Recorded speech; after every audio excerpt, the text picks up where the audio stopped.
E aí, galera, belezinha? Vamos falar um pouquinho hoje aí sobre as generalidades do sistema respiratório? Vem com Hipócrates. Então, o que a gente vai estudar por aqui?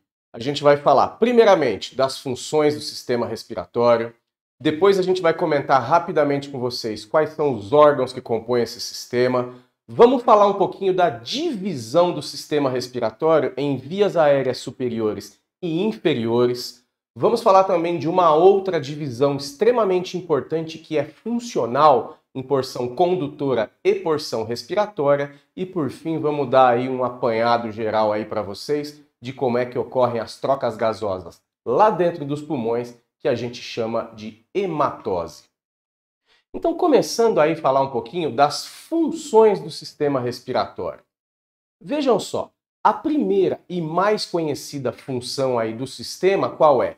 Retirar o oxigênio que está aqui nesse ar que a gente respira. Aqui tem coisa pra caramba. Tem fumaça, tem poeira e tem vários outros gases além do oxigênio. Então, o que o nosso sistema respiratório vai fazer? Vai pegar o oxigênio que está nesse ar e entregar o oxigênio para o sangue. E aí o sangue que se vira para levar esse oxigênio para todas as outras células. Tem gente que acha que o sistema respiratório retira do ar e entrega para a célula. Nada disso. Quem entrega para a célula, seja oxigênio, seja alimento, seja lá o que for, é o sangue. O que o sistema respiratório vai fazer é tirar do ar e entregar para o sangue. Uma segunda função importante é ao contrário da primeira. O sistema respiratório vai retirar o gás carbônico que está no sangue venoso e entregar isso de volta para o ar. Então existem trocas gasosas importantes aí que a gente já está começando a discutir. A terceira função importante do sistema respiratório é o quê? A excreção de algumas toxinas. E a gente colocou o álcool aí como exemplo. Se beber, não dirige, hein? Não se esquece. Qual é o princípio de funcionamento do bafômetro? Quando você está intoxicado com uma substância, e o álcool é uma substância tóxica, o seu corpo vai tentar eliminar isso de você a qualquer custo. Então ele vai utilizar todos os sistemas de excreção, como a pele, por exemplo, como o sistema urinário e também o sistema respiratório. Você já entrou por acaso no quarto que tem um bêbado dormindo? Você abre a porta, sente aquele cheiro horroroso de pingaiada e fecha. Você fala, meu Deus, tem um bêbado dormindo aqui. Por quê? Porque o sistema respiratório está botando esse álcool para fora pela respiração do cara, tentando livrar o corpo da intoxicação. Então a terceira função importante é essa aí, eliminar várias toxinas, inclusive o álcool. E aí a gente também tem uma quarta função, uma função negligenciada e esquecida por muitos estudantes, que é o equilíbrio ácido-básico. Equilíbrio ácido-básico é um negócio que você vai estudar à torto e direito lá na bioquímica e você vai entender que existem vários mecanismos para isso. Primeiramente, os tampões existentes no plasma, né, os tampões iônicos, como o bicarbonato, e o tampão proteico, que são as proteínas circulantes no sangue, principalmente a albumina. Você vai ver que também tem um sistema renal que atua aí no equilíbrio ácido-básico. Em um segundo momento, antes até do sistema renal, o sistema respiratório dá um jeito de equilibrar as bases e os ácidos existentes no seu sangue, e isso é uma coisa extremamente importante, tanto na bioquímica quanto na fisiologia. Falando agora dos órgãos do sistema respiratório. Onde se inicia o sistema respiratório? Começa onde? Na cavidade nasal. O ar que penetra o organismo pela cavidade nasal vai em seguida para a faringe. E a faringe é um órgão que pertence a dois sistemas, sistema respiratório e sistema digestório. O professor adora perguntar isso aí na prova, fica ligeiro. Qual é o órgão que pertence ao sistema respiratório e ao sistema digestório? A faringe. Então o ar entra pela cavidade nasal, vai para a faringe, passa depois para a laringe, da laringe ele vai para a traqueia, da traqueia ele entra nos brônquios já dentro dos pulmões ele passa para os bronquíolos e finalmente esse ar vai chegar nos ductos alveolares e nos sacos alveolares, comumente chamados de alvéolos, e é ali que vai rolar toda aquela troca gasosa que você vai cansar de escutar tanto na fisiologia quanto na bioquímica, chamada de hematose. Não esquece esse nome aí, hematose. Eu nunca vi uma prova de fisiologia e até de anatomia que o professor não perguntasse para o aluno qual é o nome das trocas gasosas que ocorrem nos alvéolos e você vai responder o quê? Hematose. Continuando aqui, então, os órgãos da cavidade nasal, uma coisa interessante que você vai estudar ao longo do nosso módulo de sistema respiratório é a cavidade nasal e a faringe. Você vai ver mais para frente que a faringe, que a cavidade nasal, ela tem lá dentro a cavidade nasal propriamente dita. Antes dela você tem o vestíbulo nasal. O vestíbulo nasal é o lugar onde a gente encontra os cabelinhos, né, que são as vibriças.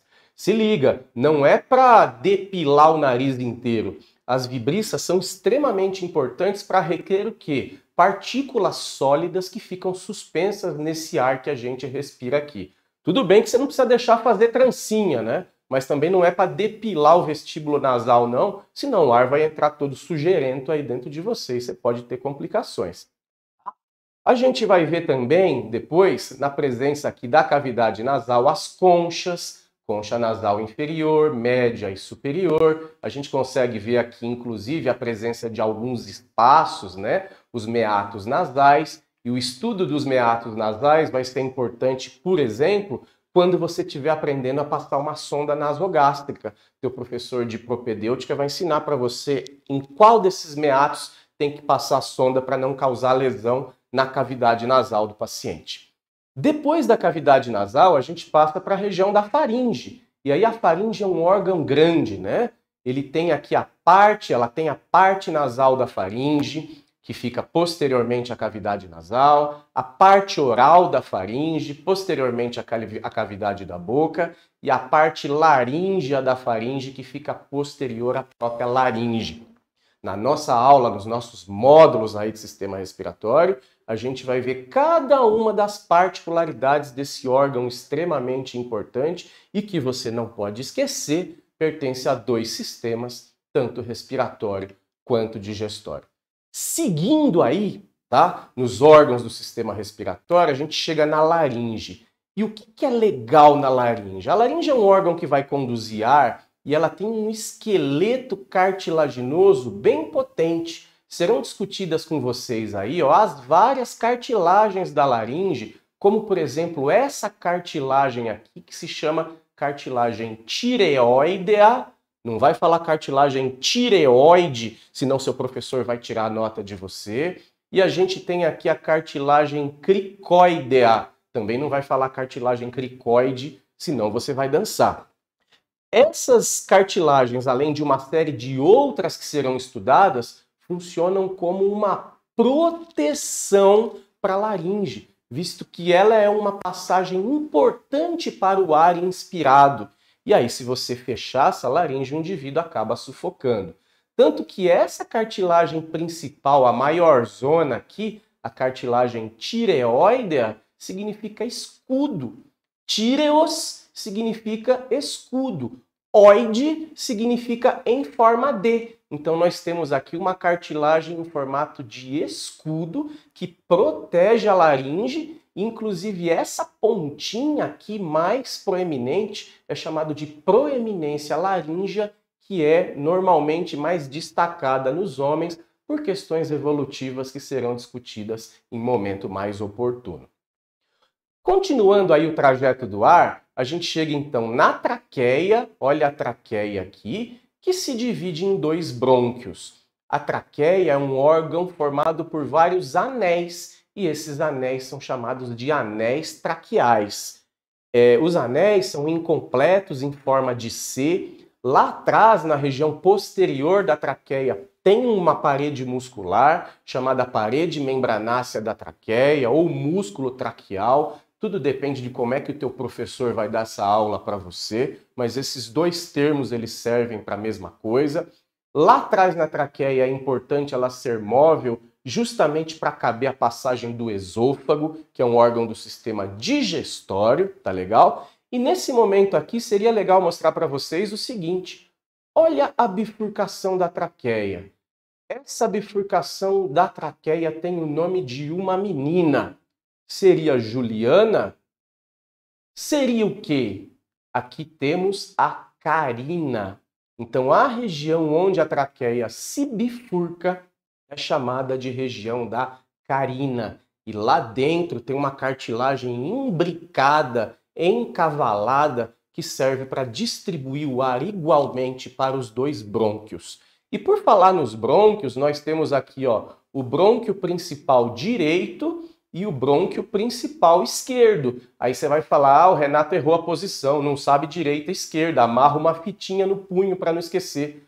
Sabe o que você não pode esquecer? Você não pode esquecer da posição anatômica que você vai aprender lá na primeira aula, se é que já não aprendeu, de planos e eixos, que é a base da anatomia. Tá? Esse pulmão aqui, essa árvore brônquica, está sendo vista dentro do seu paciente. Então você desconsidera a sua direita e a sua esquerda. Você considera a direita do seu paciente. Então aqui a gente tem o brônquio principal direito e a esquerda do seu paciente. Você tem o brônquio principal esquerdo.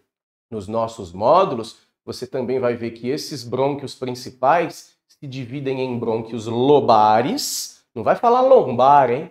Lombar é a coluna, o brônquio é lobar. Lobar vem de lobo, beleza? Você vai ver então que os brônquios principais se dividem em brônquios lobares, que por sua vez vão se dividir em brônquios segmentares, e os segmentos pulmonares, extremamente importantes, por exemplo, num diagnóstico de pneumonia ou numa cirurgia de remoção de tumor de pulmão, serão extremamente importantes aí, até para calcular o prejuízo funcional que o paciente vai ter, caso ele venha a desenvolver uma doença aí na árvore pulmonar.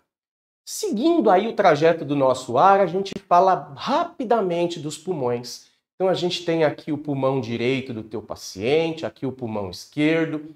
Normalmente o pulmão direito tem 3 lobos, lobo superior, lobo médio e lobo inferior. Normalmente o pulmão esquerdo tem 2 lobos, lobo superior e lobo inferior. Vocês vão estudar aqui o nome das fissuras existentes entre os lobos, fissura horizontal, fissura oblíqua e assim por diante. Nesse momento aqui, nessa nossa apresentação, nessa aula de generalidades, o que eu queria que você marcasse? Que os pulmões funcionam como caixas seladas. Os pulmões vão expandir e reduzir de volume, e isso vai trazer algumas alterações importantes na pressão dentro do pulmão, que vão vencer ou perder da pressão atmosférica, e é isso que vai permitir que o ar entre ou saia dos seus pulmões. Não entendeu? Fica tranquilo que você vai discutir isso nas aulas de anatomia e ainda mais nas aulas de fisiologia respiratória que você vai ter aqui com a gente no Hipócrates. Falando agora lá da parte microscópica da porção condutora, então a gente tem aqui os bronquíolos que vão formar os sacos alveolares, os ductos alveolares e os alvéolos em si. O que você deve gravar nesse primeiro momento? Que é nestas estruturas que ocorre o processo de hematose.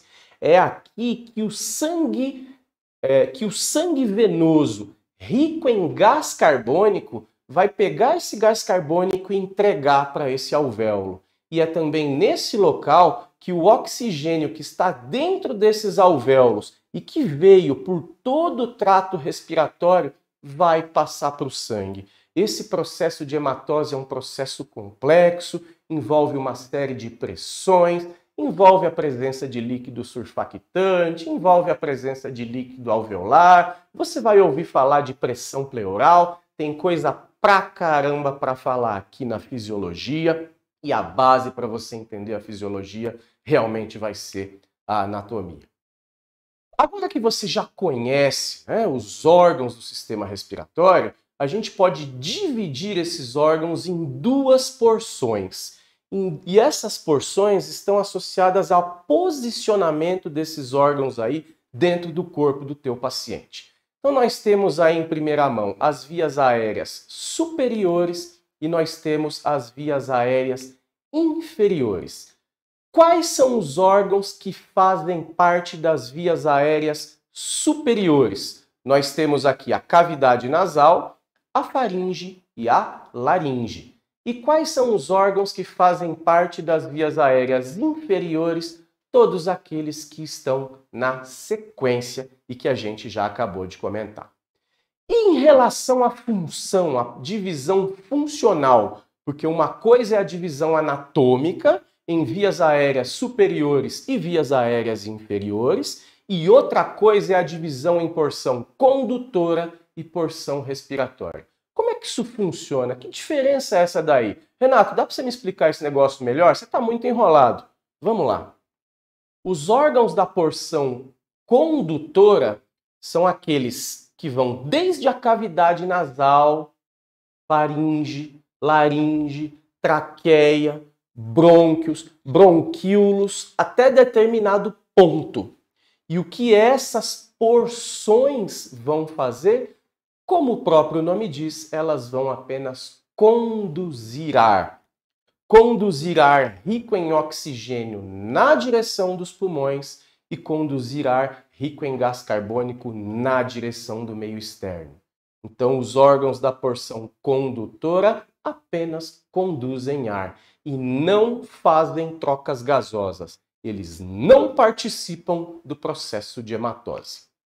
Por um outro lado, a porção respiratória é a porção responsável pelas trocas gasosas, pelo processo de hematose, que eu quis representar para vocês aqui de uma forma bem simplificada.